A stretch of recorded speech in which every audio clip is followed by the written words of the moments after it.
queridísimo doctor Rafael Andraca, otorrinolaringólogo, médico cirujano. A ver, doctor, perdón que empiece con el comentario de Emilio, pero ¿es cierto que si a los hombres les quitan los testículos les cambia la voz? Depende en qué edad. ¿Cómo? Si una persona no tiene hormonas masculinas, la laringe se va a desarrollar como una mujer. ¿Qué estás diciendo? Entonces, cuando es niño, Ajá. los niños cantores de Viena es un ejemplo, pero para hacer cambio de voz, por ejemplo, en las cirugías donde hay cambio de sexo, una parte de todo ese proceso es el cambio de voz, y es que se cambia la arquitectura de la laringe, pero eso es por cirugía, ¿no? Evidentemente se dan hormonas para inhibir ciertas manifestaciones secundarias sexuales, pero modificando la arquitectura de la laringe cambia el tono de voz. Tan fácil como esto: si yo me aprieto la laringe lateralmente, mi voz sale distinta. Ah, ¿sí? Si me la aprieto frontalmente, la voz sale distinta. Eso es porque tenso o relajo las cuerdas vocales y vibran de forma diferente. ¿Las cuerdas vocales de los hombres vibran más rápido que las de las mujeres o más lento? El paso pueden estar más tensas o más relajadas. La vibración la da el paso del aire por el flujo que hay entre ellas. De hecho, la voz se produce cuando la mucosa que cubre las cuerdas vocales vibra. No es que las cuerdas estén vibrando una al lado de la otra, sino es el paso del aire que mueve el pliegue cordal, o sea, mueve la mucosa, y por eso cambia. Ahí es donde se produce la voz. Pero toda la arquitectura, aunada a eso, los músculos que tensan, que relajan, participan en el tono, en todas las características de la voz. Fíjate esto, doctor Andraca, parece una bobada, pero sé que mucha gente lo hace. Con aquello del estrés que se nos caen los pelos, que se cae el pelo, de veras, ¿eh?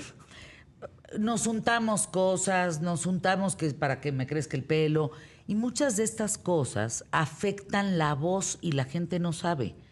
Alguna vez me dijeron, no, que para que te crezca, pues entonces necesitas hormonalmente, y me empecé a untar en el antebrazo una especie de hormona, no sé si eran testosterona, estrógenos, no lo sé, que empecé a notar un cambio de voz. Absolutamente. Y lo mismo me pasó con una amiga cantante. Cuando le empezó a cambiar la voz, le dije, ¿estás tomando algo o untándote algo para el pelo? Sí. Aguas. Por ejemplo, los estrógenos mantienen las mucosas en un mejor estado. Cuando una mujer pierde los estrógenos por la menopausia, lo nota en la boca, en los ojos, en la nariz e incluso en la voz. Va cambiando esa voz porque la mucosa cambia de textura. Doctor, en el camino de tu profesión, ¿qué casos has visto relacionados con el tema de la voz, de las cuerdas, que realmente te han impresionado? Hay muchas cosas, hay lamentablemente muchos problemas que pueden hacerlo. ¿Sí? Tumores propios de la laringe, lesiones en otros sitios, por ejemplo en la tiroides, por ejemplo en el tórax, que pueden afectar también las cuerdas vocales. La anatomía de las cuerdas vocales, sobre todo la inervación, es muy curiosa. En la gran mayoría de las personas hay un nervio que se llama laringeo recurrente, es una rama de los nervios craneales, que son 12, que baja hasta el cuello. O sea, baja básicamente hasta el tórax, perdón. Del lado izquierdo baja hasta la aorta, hasta la arteria aorta. Del lado derecho baja a una arteria que se llama subclavia. Y eso viene con el desarrollo embrionario de unas cosas que se llaman arcos aórticos. Pero la cosa es que tiene un trayecto muy largo. Y por ser tan largo, es mucho más probable que se pueda dañar por alguna circunstancia. Por ejemplo, una lesión en la punta del pulmón puede provocar una presión sobre el nervio y provocar una pérdida de movimiento o disminución de movimiento de la cuerda de ese lado. Un problema en el corazón, en la aorta, un aneurisma aórtico, al tensar el nervio también lo puede provocar. Evidentemente tumores en el cuello o en el mismo mediastino, en la parte alta del mediastino, arriba del Como corazón. en el pecho, exacto. Ganglios linfáticos que crecen, por ejemplo, un linfoma, cosas así, que presionan estos nervios y no pueden hablar. Tiene una voz que se llama de escape, porque se paraliza la cuerda y se queda abierta. La otra cuerda se mueve, pero una cuerda ya no se mueve. ¿Caso José José? ¿Caso Miguel Bosé? Miguel tenía otro problema. Miguel, caso... es que hay muchos casos que pierden la voz con el tiempo. Muchos son abusos de voz. Lamentablemente, yo no sé exactamente lo que pasó con José José, pero bueno, hubo abusos de muchas cosas, de alcohol, de drogas, qué sé yo. Hay infecciones que pueden provocarlo. ¿Qué tal? Como el caso de Miguel Bosé. En fin, hay... ¿Una infección maltratada? Lamentablemente sí, o bichos que son difíciles de quitar per se, no necesariamente porque se traten mal. Fíjate la pregunta que te hace Mariano Zavala, que nos escucha en San Luis. A ver, Doc, ¿por qué hay gente que habla muy parecido o canta muy similar? Por ejemplo, Emanuel y Alexander Hacha. Vicente y Alejandro, pero en sus inicios. Hoy es otra voz. Parece como que tuvieran similitudes en el cráneo, en los huesos. No, también se puede impostar la voz de manera que se parezca a alguien más. Por eso hay imitadores de voz. Claramente una persona trata de imitar algo positivo de otra y puede provocar que se parezcan. No necesariamente iguales, habría que analizar las frecuencias basales, toda una serie de cosas que se ven en los trastornos de la voz y ciertamente no serían iguales, pero son muy similares. Pero es más que nada porque ellos forzan a sacar la voz de esa manera. Fíjate, algo que llamó mucho mi atención, vi que estabas escuchando la entrada del programa, que los niños lloran en su idioma, pues. O sea, que es una investigación científicamente ya, pues parece comprobado, en donde si eres francés lloras de acuerdo al sonido que registró tu cerebro del tono de voz de tus papás. Te escuché. A ver, ¿qué sabes de todo esto? ¿Qué investigaciones importantes se han hecho recientemente sobre la voz, sobre el por qué hay gente que no habla? O sea, ¿qué investigaciones hay?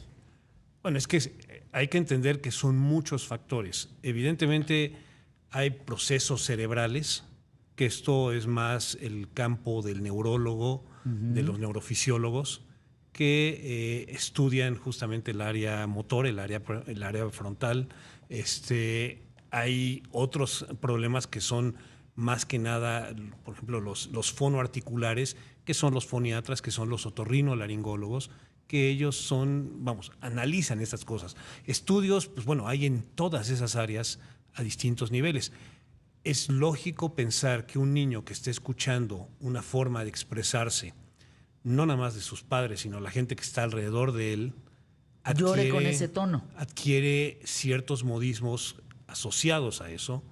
Y pues sí, evidentemente esto, no sé si hayan, la verdad es que no conozco, si hayan analizado a recién nacidos, porque esos, como no tienen contacto con otra cosa, pueden hacerlo en forma similar, aunque hay que recordar que el bebé va escuchando a la mamá desde el momento que está en el vientre y reconocen la voz materna al momento de nacer. Que a mí eso me parece fascinante. Pues sí, aprenden a reconocerla, aprenden a buscarla y eso les da paz. Pero es que la voz podría ser como una huella digital, ¿no? Sin duda, no. Ahí, cuando se analizan las frecuencias de la voz, o sea, todo el espectro de la voz, cada voz tiene particularidades que las hacen difíciles de duplicar. Entonces, pero pues bueno, habría que tener un equipo especializado para grabar eso, pues como lo es el fondo de ojo, la retina, como lo es los aspectos faciales. Pues sí, eventualmente se puede identificar personas por esas diferencias. Hay gente que no puede hablar fuerte. ¿Sabes por qué? Eso tiene más que ver con aspectos psicológicos, Ah, porque caray. funcionalmente todos tenemos los mismos órganos y tenemos la misma capacidad.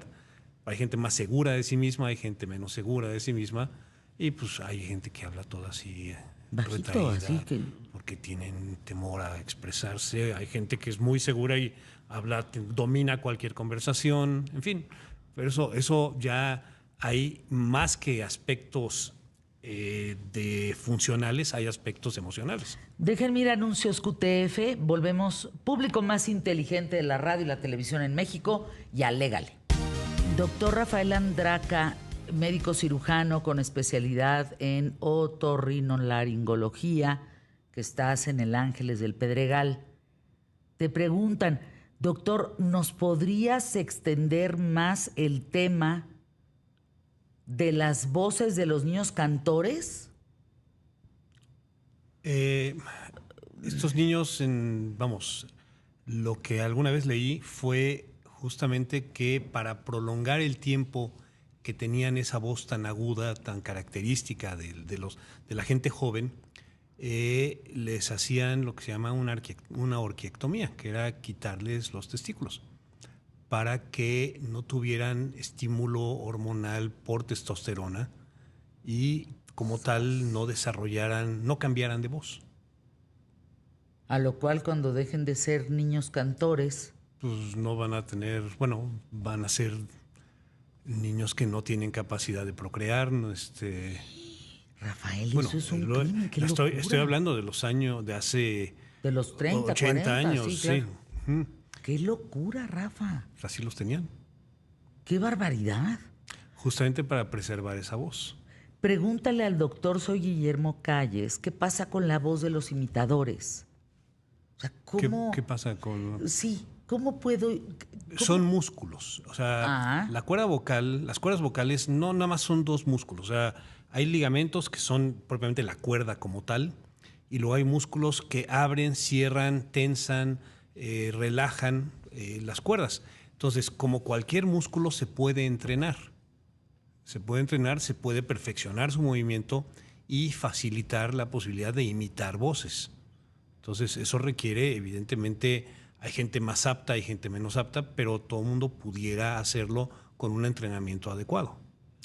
Rafael Andraca, ¿qué es lo que no le debemos de hacer a las cuerdas vocales? Yo recuerdo... Tratarlas mal. Queda claro, pero ahorita nos platicas cómo. Pero yo me acuerdo que Es una mala idea. Es una pésima idea. Uh-huh. Las cuerdas vocales son, como dije, ligamentos y están cubiertos de un epitelio, de una membrana, que es la que vibra. Cuando nosotros forzamos la voz, hablamos así, gritamos en forma extrema, lastimamos, es como estar chocando una cuerda con la otra y literalmente provocamos lesiones en esas cubiertas. Esas lesiones originalmente pueden ser un hematoma, un moretón en la cuerda vocal, que hace que vibre diferente y por eso quedamos roncos después de ir a un concierto y gritar como desaforados. O si lo hacemos repetidamente, ese hematoma se convierte en lo que es un pólipo, que ya es un tumor benigno, pero que está impidiendo que las cuerdas se aproximen adecuadamente y vibren en forma adecuada. Si esto se hace crónico, se va lo que llamamos nosotros hialinizando o endureciendo y se forma un callo, que son los nódulos. También hay lesiones de otro tipo. Por ejemplo, hay quistes. Tenemos glándulas dentro de las cuerdas vocales y de repente esas glándulas se obstruyen, o lesiones incluso congénitas, que hace que vibren en forma inadecuada las cuerdas y como consecuencia que la voz sea más ronca, que cambie los tonos de la voz como tal. Y Entonces, lo que tenemos que hacer es, primero, cuando hablamos, tomar aire, como bien lo dijiste hace rato, tomar aire, siempre meter aire entre las cuerdas para que la voz se proyecte en forma adecuada, tener una posición correcta al hablar, tener bien hidratada la vía aerodigestiva, lo que es la boca, la faringe, pues estar bien hidratados, porque una mucosa seca es más fácil de lastimar, y no forzar la voz. ¿Cómo sabes que no le estás forzando? Tú tienes un tono basal, o sea, cuando tú estás hablando relajado, ese es tu tono basal. Cuando tratas de, por ejemplo, hablar más fuerte, más agudo. Te duelen las cuerdas. Más agudo, te vas cansando. Te duelen. Te vas cansando, sí, y claro. conforme te cansas, estás lastimando las cuerdas y provocas estas lesiones. Te preguntan si... Mi mamá me decía, Nancy Salas, de Chilpancingo, que no deberíamos de hacer gárgaras. No, gárgaras sí. Lo que no se debe hacer... Carraspeo. Este tipo de cosas. Híjole, es un choque brusco de las cuerdas una contra otra, y eso lastima. Entonces, es mucho mejor toser, porque es un golpe muy sencillo, muy rápido, que no lesiona. Carraspear sí lastima. Entonces, incluso la voz cuchichada, el estar hablando así, es muy malo. ¿Ah, sí? Sí, el cuchichear es malísimo. Porque eso también forza las cuerdas vocales, las lastima. Y por eso, en todo caso, bajamos el tono de voz, pero no cuchicheamos. O sea, entonces, ¿cuándo nos damos cuenta que estamos sobreexponiendo nuestra voz, para arriba o para abajo? Oyéndote, literalmente oyéndote, es cuando puedes percibir realmente que no estás hablando como normalmente lo haces y tienes el riesgo de lastimarte. Rafael Andraca, el teléfono. Hablar por teléfono. Alguien, no sé si fuiste tú o fue Masao Kume, o que me dijeron el teléfono con altavoz. Idealmente sí. Incluso hay veces que bueno, a mí me pasa más con el altavoz. Yo hablo más fuerte con el altavoz. Es una mala costumbre. Yo con el teléfono no me pasa tanto, pero hablo poco por teléfono. Trato de no hablar, o lo mínimo indispensable. Pero estar hablando continuamente por teléfono sí te va lastimando. Entonces, sí es prudente el usar el altavoz para también estarte oyendo a ti mismo, no estar nada más tapando un oído, sino poder oírte bien y saber que no forces la voz. Fíjense que a mí algo que me molestó mucho desde el principio fue el Zoom. Como que yo al Zoom, como tienes una distancia en una pantalla, pues hablaba más fuerte, y cuando terminaba las juntas o las grabaciones era un dolor de cuerdas vocales terrorífico. Sí, si no estás acostumbrado a hacerlo, claramente aumentas el volumen de voz pensando que no se te esté escuchando bien. Los micrófonos ambientales de las computadoras actualmente son muy buenos. Sí. No necesitas subirle mayormente a tu voz, pero es un reflejo, yo creo, lo que estás haciendo al no oírte también a ti mismo, forzas un poco más pensando que no te están oyendo bien. Eso ya es algo más subjetivo. A mí me parece fascinante lo que pasa en el tema de la voz, sobre todo cuando hablamos del comparativo de los primates. ¿Por qué los primates no pueden hablar? ¿Es un tema cerebral? Es más que nada desarrollo de ciertas áreas cerebrales, porque tienen todo para poderlo hacer. ¿Sabes qué me vino a la mente, Rafael Andraca? Los perros que hablan. ¿Los has visto? No. O sea, como no es que hablen, pero hacen un movimiento o un ruido a través del ladrido que... Entonces parece que dicen tu nombre. O sea, bueno, uno puede oír cosas que exacto, jamás están ahí. Los únicos capaces de hablar somos los seres humanos. Sí. Punto. Que se sepa, sí. O sea, no puede hablar un animal. Se comunican a través de sonidos, eso está claro. Las ballenas, los delfines, o sea, sí lo hacen. Hay sonidos específicos que responden a ellos. Incluso animales cuadrúpedos también lo hacen, pero no son comandos, no son no articulan palabras, son ruidos, son que pues de alguna manera guturales, son Sí. ruidos guturales Sí. que los identifican. Pero Así es. hablar, nosotros, los Así es. humanos. Totalmente. Tu teléfono, por favor, me dice, Fer, yo canto y yo no sé cómo cuidar mi garganta para seguir cantando. Pues que te hablen. Sí, y bueno, hay un factor que no hemos mencionado, el reflujo. El reflujo es una enfermedad muy frecuente que afecta a la voz. No nada más afecta el esófago, el estómago, afecta también la voz. ¿Por qué? Porque justamente te quema. al bajar el alimento por la faringe, justo atrás de las cuerdas vocales está el esófago. Entonces, cuando regresa ácido del esófago, lo primero que toca son las cuerdas vocales. Y hay gente que se enronquece fácilmente porque están con reflujo. Entonces, si uno va a un concierto, si se toma sus cervezas, si además consume de más cosas irritantes, pues por eso se quedan tan roncos, porque fue trifecta, perfecta. Ahora, Rafael, ¿te puede el reflujo quemar las cuerdas? Sí, absolutamente. Te ¿Y puede perder la lastimar. voz? El reflujo puede incluso ser un factor de riesgo en desarrollar cáncer de cuerdas vocales. Oigan, ¿ya se checaron eso? Mira, Rafa, es que a mí sí me impresiona. Alguna vez Alejandro Cárdenas me enseñó colones, o colons de pacientes que tomaban una cantidad de medicamentos, Rafael, pero impensables para el tema de la gastritis, para el tema del reflujo, para el tema de la agrura, para el tema de esto de estar repitiendo y de sentir. Bueno, es que los medicamentos para el reflujo tampoco son inocuos. Tienen el ácido del estómago es útil en muchos sentidos. Evidentemente a procesar alimentos, a destruirlos, Pues a poderlos absorber, pero al mismo tiempo ese ácido es un factor protector. Evita que se colonice de bacterias el estómago. A ver, déjame ir a anuncios QTF y regresamos recta final contigo, nosotros. Doctor Rafael Andraca, médico cirujano, regresa pronto, danos tus datos, por favor. Me es muy importante que la gente se acerque a especialistas en temas de cuerdas vocales. Con las cuerdas no se juega.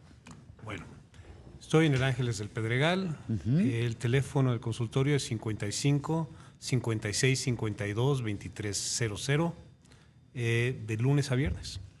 55 56 52 2300. Así es. Cuídense las cuerdas, por favor. Gracias, mi querido Fernanda, doctor. un gusto. Gracias por estar aquí.